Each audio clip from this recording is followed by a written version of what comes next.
Hola, tú, sí, tú. Quédate y estudia Derecho con Leslie para aprovechar el tiempo y estudiar de forma sencilla. Ahora, silencio, que empieza la clase.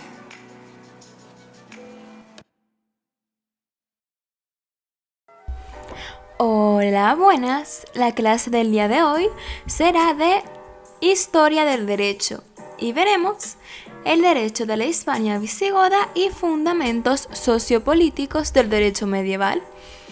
En primer lugar, veremos el derecho de la Hispania visigoda, en segundo, los fundamentos sociopolíticos del derecho medieval y en tercer lugar, la reconquista y la repoblación. Ahora sí, comencemos. Primero, el derecho de la Hispania visigoda. El Imperio Romano vivió su apogeo en el siglo II y en el siglo III comenzará una crisis que tiene como consecuencia la caída del Imperio Romano de Occidente en el año 476 después de Cristo. Aunque el Imperio de Oriente con capital en Bizancio resistirá 4 siglos más. Las consecuencias de la caída fueron el cristianismo y la barbarie, además de un colapso administrativo, económico, político y militar. En pleno esplendor, el emperador Adriano construirá una muralla que aísle el imperio. Y es que no seguir con las conquistas supuso no encontrar más minas de metales preciosos para realizar monedas, cuyo valor era uno de los pilares de la economía romana, que el comercio se resiente y por ello la ciudad entra en crisis demográfica y administrativa. Esto provoca que Roma se vuelva insegura y finalmente provoca que todo esto colapse junto con las invasiones bárbaras. El cristianismo deja de ser perseguido para convertirse en la religión del Imperio Constantino. El cristianismo deja de ser perseguido para convertirse en la religión del Imperio Constantino. Esto supone a su vez un alejamiento con el concepto de la ciudadanía romana. Esto supone a su vez un alejamiento con el concepto de ciudadanía de la Roma clásica. Tras la caída del imperio, numerosos pueblos se asentarán en los territorios independientes que luego formarán los distintos países europeos. Además, a partir del siglo V, el emperador permite la entrada a los visigodos a Hispania para que expulsen a los suevos, vándalos y alanos, aunque estos acaban formando el reino visigodo en el año 507 y establecen la capital en Toledo. Las fuentes visigodas son confusas y no se puede afirmar si regía el principio de personalidad o de territorialidad. Ahora bien, cuando Hispania cae, tiene entre 3 y 10 millones de ciudadanos y se calcula que en la península penetraron entre 80.000 y 40.000 visigodos. Así que esta minoría probablemente no pudo imponer su cultura y creencias. Tradicionalmente se dice que los visigodos impusieron su derecho, pero la tesis más avanzada dice que el derecho romano se impuso sobre el germánico. Los reyes visigodos creaban las leyes. El último código visigodo fue el Liber Ludiciorum, o lo que es lo mismo, Libro de las Leyes.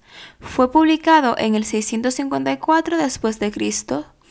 Sabemos que era derecho romano, más concretamente se basó en los edictos imperiales. También sabemos que su carácter era territorial, es decir, iba dirigido a todos los habitantes. El derecho castellano toma su base en el derecho impuesto por los visigodos. Fernando III lo traduce al castellano y lo denomina fuero juzgo. Este código permanece vigente hasta la codificación del siglo XIX.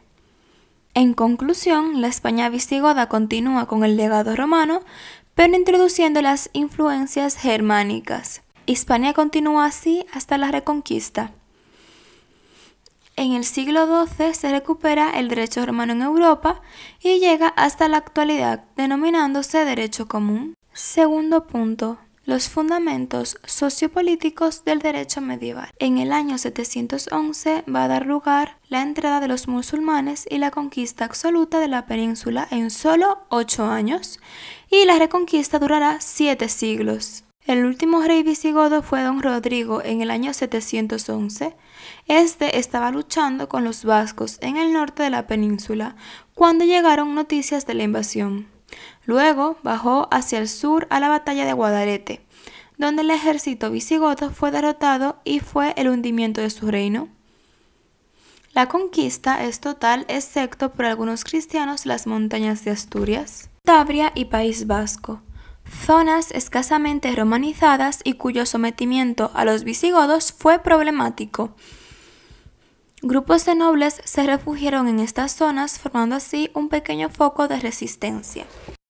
Ahora bien, nos preguntamos, ¿cómo fue esto posible? Fue posible debido a la situación militar, económica y política del reino. Y es que el reino visigodo estaba en una decadencia absoluta, que casi había provocado la desaparición del estado visigodo, que como consecuencia tuvo el éxodo de la ciudad al campo. La gente se va a los grandes latifundios de la nobleza, que a su vez para defenderse de los bárbaros crean pequeños estados en cada latifundio. Cada dueño se convierte en señor y de aquí nace el término de señorío, que es una serie de derechos y obligaciones de carácter económico y personal entre el dueño de la tierra y sus trabajadores. Van a comenzar a cobrar impuestos, a tener una moneda propia. También comienzan a impartir justicia en su terreno y forman ejércitos para defenderse. Esto se denomina prefeudalización. El Estado estaba desmembrado y era la suma de todos los grandes señores de los latifundios. Los nobles elegían al rey a su muerte. El ejército musulmán entra en la península formando alianzas con los señores latifundistas, a cambio de reconocer la economía de los musulmanes. Debido a esto, ellos conservan su riqueza y no baja su estatus. Es decir, no se ven afectados en principio. La inmensa mayoría de cristianos no abandonaron la península y siguieron practicando su religión en la península, llamados mozárabes. Eso sí, conservaban su propia cultura. Eso sí, conservando su propia cultura. La colonización musulmana fue política y económica, pero no cultural. Este fue un gran factor de diferenciación importante de España en relación con Europa. Existe el mito cristiano de cómo fue la Reconquista, una lucha entre cristianos y musulmanes, pero es una conquista de 7 siglos que no va a tener la misma intensidad durante todo el tiempo, sino que va a tener sus bajos, sus altos. Hay periodos sin guerras en las que conviven núcleos cristianos y musulmanes, hay conflictos internos entre bandos, etc. El mito cristiano dice que Dios influye directamente en la Reconquista, comenzando en la batalla de Covadonga del año 721 hasta el 722. Dicen los cristianos que la Virgen se apareció a don Pelayo y derrotó al ejército musulmán. La realidad es que hubo una escaramuza entre tropas musulmanas y cristianas, y cuando las tropas musulmanas cruzaron un desfiladero hubo un terremoto, y acabó con gran parte del ejército musulmán. Por el contrario, las crónicas árabes del momento no hablan sobre esta batalla porque no la consideran que tenga importancia, más bien la ven como un mito de triunfo. Se hablaba de la lucha entre la cultura romana cristiana y los bárbaros musulmanes. Esto fue cierto a partir del siglo XII.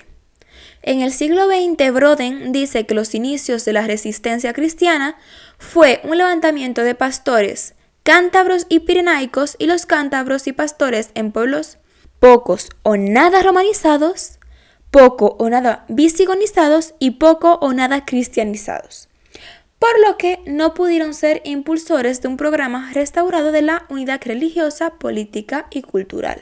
En el siglo IX hubo una rebelión entre musulmanes. y es que los musulmanes tratan de huir a través de los Pirineos, pero en el siglo XIII Carlos Batel, líder de los francos, llega hasta Zaragoza y va a derrotar a los musulmanes. Crea una frontera en lo que hoy se conoce como Cataluña. Se construyeron como condados independientes los territorios catalanes. Estos tenían un régimen feudal y dependían del Sacro Imperio Romano Germánico. La política sistemática de recuperación del territorio que culmina a finales del siglo XV con la conquista de Granada por parte de los reyes católicos. Pero a partir de la batalla de las Navas de Tolosa, la mayor parte de la península está ya en poder de los cristianos, puesto que esta batalla tiene lugar en Despeñaperros, la frontera natural entre Andalucía y Castilla. A partir del siglo XIII, la frontera estará en Andalucía, pero pocos años después, por parte de Fernando III, el Santo, tendrá la conquista de Andalucía. Por tanto, a finales del siglo XIII, toda la península está en poder de los cristianos, y con la conquista de Granada tendrá fin la ocupación musulmana en la península ibérica. Es decir, la conquista termina el siglo XV con los reyes católicos. Aunque la recuperación del territorio culmina en el siglo XV con los reyes católicos, a partir de la batalla de las Navas de Tolosa, casi toda la península está ya en poder de los cristianos. Y en el siglo XIII ya es toda la península la que está en poder de los cristianos. Es decir, en el siglo XIII los cristianos ya tienen toda la península excepto Granada, que la consiguen los reyes católicos en el siglo XV. Esta reconquista no hubiera sido posible sin el factor de la repoblación, porque la reconquista se va a realizar mediante la repoblación de los territorios recuperados militarmente a los musulmanes. Tercer y último punto, reconquista y repoblación. Empecemos haciéndonos dos preguntas que son: ¿por qué es importante la repoblación? Y ¿por qué hubo feudalismo en Cataluña y muy poco en Castilla la Vieja? Empecemos. ¿Por qué es importante la repoblación? La repoblación es importante porque, dependiendo de la clase de repoblación, cuándo, qué gente, con qué régimen jurídico se hizo, la estructura económica, social y sobre todo el derecho de esos lugares quedó marcado para el futuro, de una forma u otra. ¿Por qué hubo feudalismo en Cataluña y muy poco en Castilla la Vieja? Porque el tipo de repoblación fue diferente, en muy grandes rasgos. En el resto de Europa, en la Alta Edad Media, existía un régimen señorial y feudal durísimo, que hacía que la nobleza propietaria de tierras fuera enormemente poderosa, con miles de personas que trabajaban en sus tierras en unos regímenes que rozaban la esclavitud. Los señores impartían justicia, no el Estado. Recaudaban impuestos, en definitiva. Fue un colapso del concepto de ciudad romana y la economía. Tras la caída del reino visigodo y la conquista musulmana, en España fue diferente. Por eso se cuestiona si hubo o no régimen feudal. El régimen feudal es un sistema político, económico, social y jurídico característica de Europa entre los siglos IX y XIII. A partir del siglo XIII disminuye su dureza. El régimen feudal, a su vez, significa la pérdida de la completa definición de la idea de Estado. El rey deja de tener un vínculo directo con los súbditos, que ahora lo tienen a través de los señores feudales. El rey tiene relación directa con los señores feudales, que a su vez estos tienen miles de personas trabajando en sus tierras. Se pierde el vínculo de rey y súbdito. En cuanto al derecho, existen unas instituciones llamadas las instituciones feudo-vasalláticas, que son beneficio, vasallaje y feudo. Durante esta época desaparece el concepto de hombre libre, pequeño propietario de tierras, ya que todos están sometidos a los señores, no solo campesinos, sino también los propios señores que dependen de otros más poderosos. formando así una pirámide que termina en el rey. La caída del Imperio Romano supone, para los historiadores, la caída del Imperio Romano supone el fin de la Edad Antigua y el inicio de la Edad Media, que termina en el caso de España con el descubrimiento de América y la reconquista de Granada, junto a la aparición del Estado moderno. Para otros historiadores, cuando se desbloquea el Mediterráneo, podemos dividir entre Alta Edad Media y Baja Edad Media. En la Alta Edad Media es desde la caída del Imperio Romano hasta el siglo XI. Aquí encontramos pocas fuentes, desaparece el latín y el griego y se tenía una vida más rural. En latifundios señoriales. Podemos dividir entre Alta Edad Media y Baja Edad Media. En la Alta Edad Media se cuenta desde la caída del Imperio Romano hasta el siglo XI.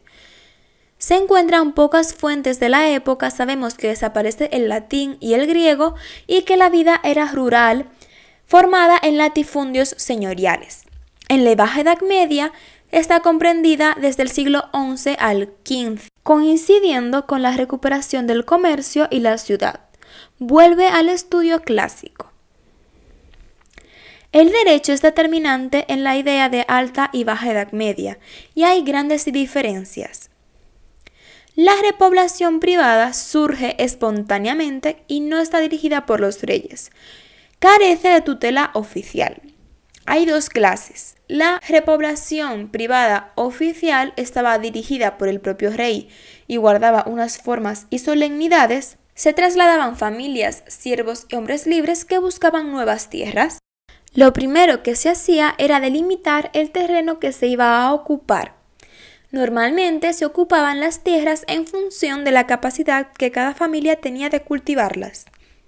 Las mejores tierras las ocuparon los nobles que ayudaban al rey, pero miles de personas acudieron en busca de nuevas tierras.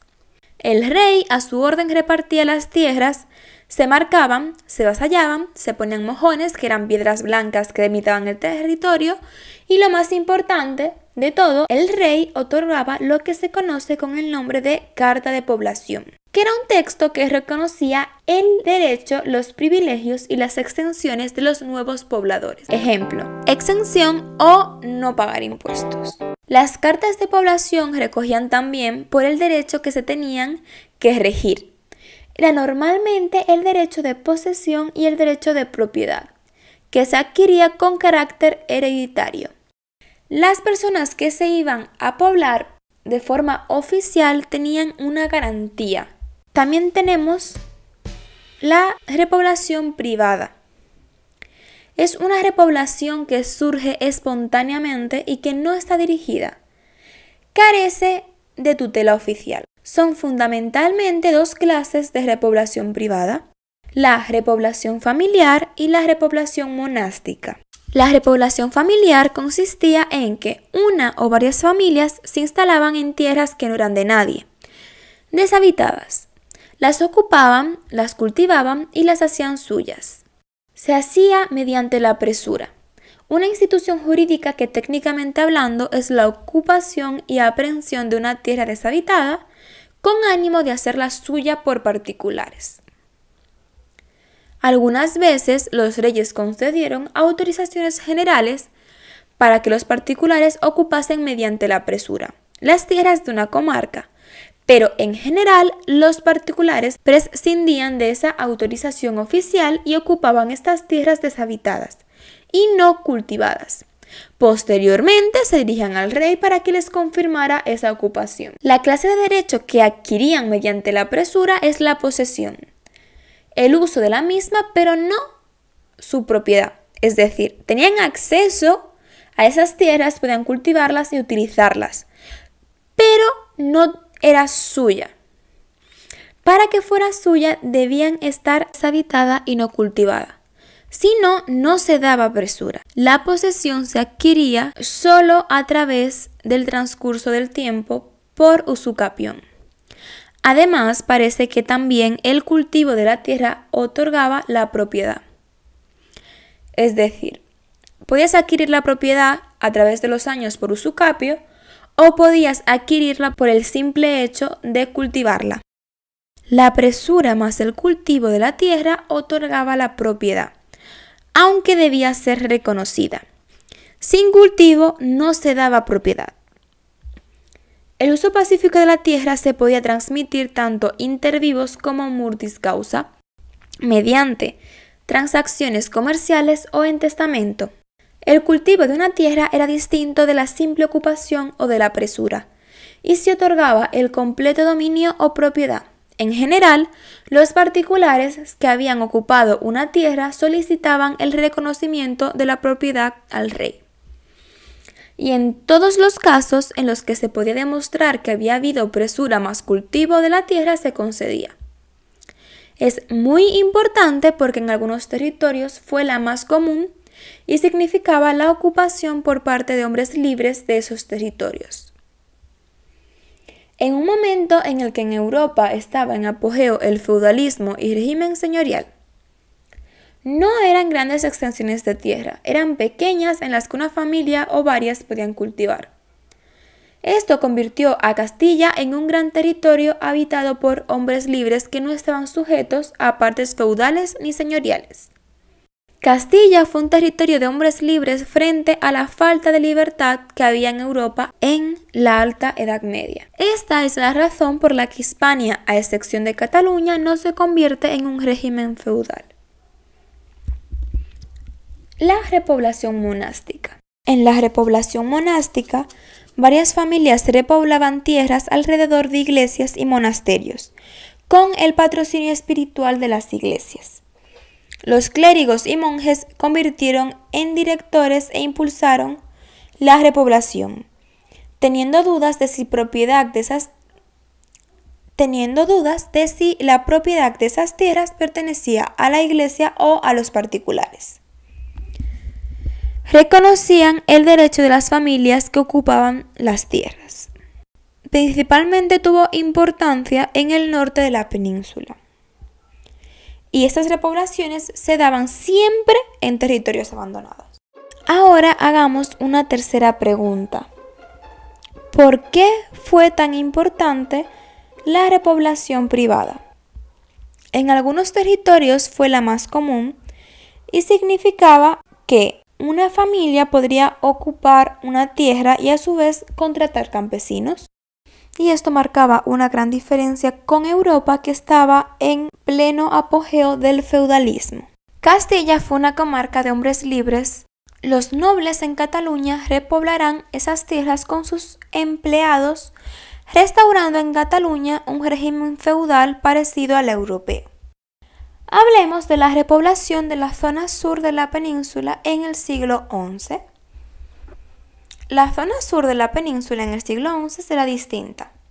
Se pasará a reconquistar y repoblar ciudades populosas y tierras fértiles y cultivadas.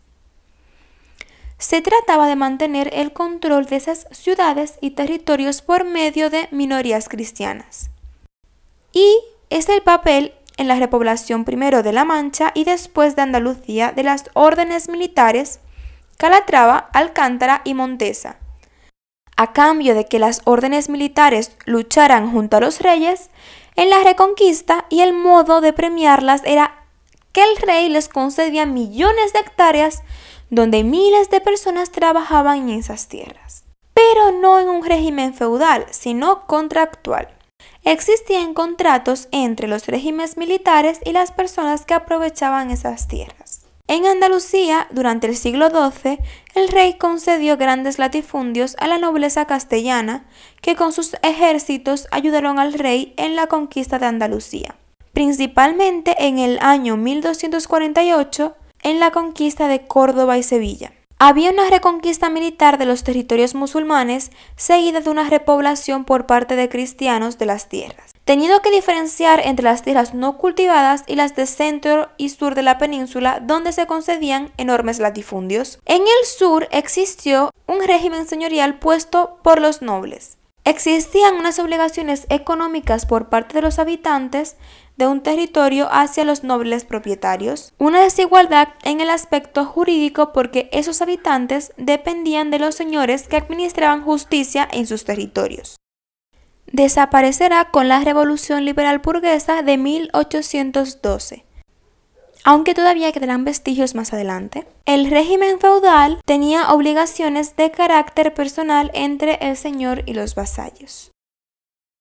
Hasta aquí la clase de hoy. Muchas gracias por haberos quedado. Nos vemos en la próxima. Gracias por quedarte. Espero que vuelvas a estudiar conmigo para aprender de forma sencilla mientras entrenas, vas camino a clase o trabajas. Adiós. Hasta la próxima.